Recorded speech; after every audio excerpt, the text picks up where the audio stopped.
مبارک برکت دی مونږ کې څه دي څه شی دی په مونږ کې څه کرتب دی په مونږ کې څه کارنامه ده په مونږ کې جاپان ته تللی وم یو میاشت یې ونیوه میاشت مخکې د دنیا هغه څه چې په مخ د ځمکه دي جاپانیانو ته میلاو دي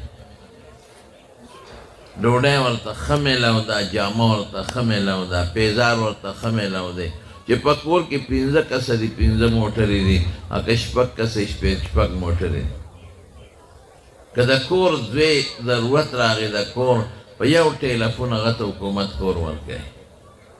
په یو ټیلیفون که د لون او د قرضې ضرورت راغی په افسرانو ګرځېدل نشته په کمپیوټر به خپل دغه ورکي پاسات به ورته قرضه میلاویږي دا هسپتال ټوله خرجه حکومت ورکوي هر څه ورته